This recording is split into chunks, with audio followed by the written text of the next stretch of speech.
പണ്ടുള്ളൊരു പഴഞ്ചൊല്ലാണ്, മനുഷ്യന് ഭ്രാന്ത് പിടിച്ച ചങ്ങലക്കിട, മരത്തിന് ഭ്രാന്ത് പിടിച്ചാൽ എന്ത് ചെയ്യും? അപ്പം നിങ്ങൾ വിചാരിക്കും ഞാൻ എന്താണ് ഈ പറയുന്നതെന്നല്ലേ. അപ്പം നമ്മൾ പറയില്ലേ, ചില പ്ലാവുകളിൽ അതേപോലെ മാവുകളിലൊക്കെ ഇങ്ങനെ പെട്ടിക്കൊല പോലെ എന്നൊക്കെ പറഞ്ഞ മാതിരി ചുവട് തൊട്ട് മേള് വരെയൊക്കെ ചക്കയും മാങ്ങയൊക്കെ ഉണ്ടായി കിടക്കുന്ന കാണുമ്പോൾ പറയും, അയ്യോ ഈ മരത്തിന് ഭ്രാന്ത് പിടിച്ചെന്ന് പറയും. അപ്പോൾ അതുപോലത്തെ ഒരു മരത്തെ ഞാൻ ഇന്ന് പരിചയപ്പെടുത്തി തരാം. അത് കുറച്ച് പേർക്കെങ്കിലും അറിയായിരിക്കും ആ ഒരു പഴം, എങ്കിലും ഞാൻ പറഞ്ഞു തരാം. അത് വേറൊന്നുമല്ല, അതിനെ മൂട്ടിപ്പഴം, മൂട്ടിക്കായ എന്നൊക്കെ പറയുന്നതാണ്. പണ്ടുള്ള ആളുകൾക്ക്, കുറച്ച് ആൾക്കാർക്കൊക്കെ അത് മനസ്സിലാവും, മൂട്ടിപ്പഴം, മൂട്ടിക്കായ എന്നൊക്കെ പറഞ്ഞു കഴിഞ്ഞാൽ.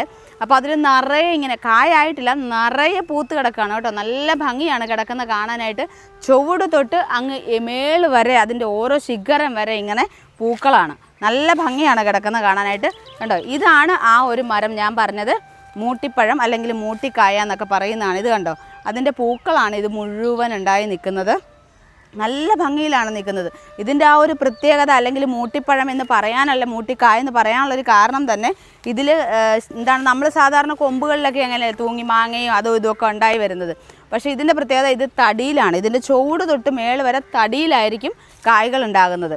അപ്പോൾ ഇത് പഴുത്ത് കഴിഞ്ഞ് കഴിഞ്ഞാൽ ഒരു ചെറിയ പുളിയും ഒരു മധുരവും കൂടി ആയിരിക്കും ഉണ്ടാകുന്നത്. നന്നായിട്ട് പഴുത്ത് കഴിഞ്ഞ് കഴിഞ്ഞാൽ നല്ല മധുരമായിരിക്കും കേട്ടോ.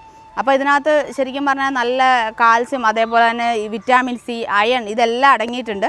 അപ്പോൾ അതുകൊണ്ട് തന്നെ നമുക്ക് രോഗപ്രതിരോധ ശേഷി കൂട്ടാനൊക്കെ വളരെ നല്ലതാണ്. അങ്ങനത്തെ ഒരുപാട് പഴങ്ങൾ നമുക്കിവിടെ ഉണ്ട്.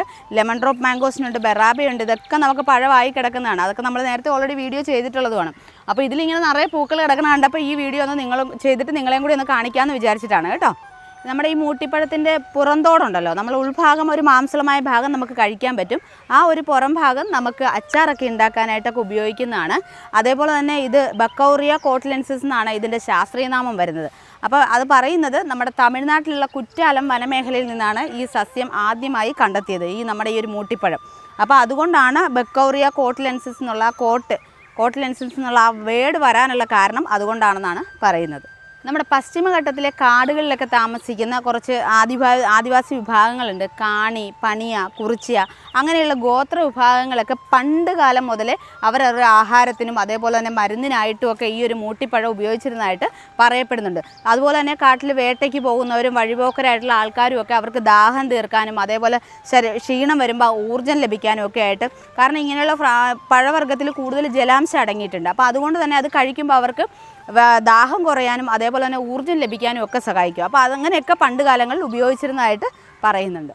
പിന്നെ നമ്മുടെ കൂടുതലായിട്ടും നമ്മുടെ മൃഗങ്ങൾ ഭയങ്കര ഇഷ്ടമുള്ളൊരു പഴവർഗ്ഗമാണ് ഇതെന്നാണ് പറയുന്നത്. അപ്പോൾ നമ്മുടെ പശ്ചിമഘട്ട കാടുകളിലൊക്കെ ഉള്ള ആനകൾ, അതേപോലെ തന്നെ കുരങ്ങുകൾ, നമ്മുടെ സിംഹവാലൻ കുരങ്ങുകളൊക്കെ ഇല്ലേ, അത് മലയണ്ണാൻ, അങ്ങനെയുള്ള മൃഗങ്ങൾക്കൊക്കെ ഭയങ്കര ഇഷ്ടമാണ് ഈ ഒരു ഫ്രൂട്ട്സ് കഴിക്കാനായിട്ട്. അപ്പോൾ അവരത് കഴിക്കുന്നതിലൂടെ തന്നെ നമ്മളെ വിത്ത് വിതരണവും നല്ല രീതിയിൽ നടക്കുന്നുണ്ട്. പക്ഷേ ഒരിട കൊണ്ട് നമുക്കിത് വംശനാശ ഭീഷണി നേരിടുന്ന ഒരു സസ്യം അല്ലെങ്കിൽ ഒരു വൃക്ഷമായിട്ട്, ഒരു പഴവർഗ്ഗമായിട്ട് മാറിയായിരുന്നു. അതിനുശേഷം നമ്മുടെ ഇടുക്കിയിലും കേരളത്തിലുള്ള കർഷകരൊക്കെ തന്നെ അതിനെ കൊണ്ടുവന്ന് നാട്ടിലൊക്കെ വാണിജ്യ അടിസ്ഥാനത്തിലൊക്കെ കൃഷി ചെയ്ത് ഇപ്പം അത് ബെറ്ററായിട്ട് ഡെവലപ്പായി വരുന്നുണ്ടെന്നാണ് പറയുന്നത്. അപ്പോൾ ഇതുപോലുള്ള ഫ്രൂട്ട്സ് മരങ്ങൾ എനിക്ക് തോന്നുന്നു ഇപ്പോൾ കുറച്ചൊക്കെ നഴ്സറികളിലൊക്കെ അവൈലബിൾ ആയിരിക്കും. അപ്പം അങ്ങനെയുള്ളത് കിട്ടുകയാണെങ്കിൽ ഉറപ്പായിട്ട് നിങ്ങൾ വീടുകളിലൊക്കെ വാങ്ങി വയ്ക്കുക. കാരണം കാണാനും നല്ല ഭംഗിയാണ്. നമ്മൾ വീട്ടിൽ തന്നെ വിഷാംശം ഇല്ലാത്ത പഴവർഗ്ഗങ്ങളൊക്കെ കഴിക്കാനും പറ്റും. ഇങ്ങനെയുള്ള ഫ്രൂട്ട്സ് മരങ്ങളും പച്ചക്കറികളും ഒക്കെ നമ്മൾ വീട്ടിൽ തന്നെ കൃഷി ചെയ്യുമ്പോൾ. അപ്പം അതുകൊണ്ടാണ് നമ്മൾ ഇതിലിങ്ങനെ നിറയെ ഉണ്ടായി കിടക്കുന്നുണ്ട്. അപ്പോൾ നല്ല ഭംഗിയും തോന്നി. അപ്പോൾ ഇത് കായായി കഴിയുമ്പോൾ ഞാൻ കാണിച്ചു തരാം. ഇത് നിറയെ പൂവാണ്. അപ്പോൾ ഈ പൂ പൊഴിഞ്ഞു പോകുന്നതിന് മുമ്പ് ഇതിൻ്റെ ഭംഗിയും കൂടെ നിങ്ങളെ കാണിക്കാമല്ലോ എന്നോർത്തിട്ടാണ് ഇപ്പം നമ്മൾ ഈ വീഡിയോ ചെയ്തത്. അപ്പോൾ എന്തായാലും അടുത്തൊരു വീഡിയോയുമായിട്ട് നമ്മൾ വീണ്ടും വരുന്നതായിരിക്കും. ഏദൻ തോട്ടത്തിൽ മുഴുവൻ വെറൈറ്റീസാണ്. 174 വെറൈറ്റി ഭക്ഷ്യയോഗ്യമായ ഫ്രൂട്ട്സ് മരങ്ങളുണ്ട് നമുക്ക്.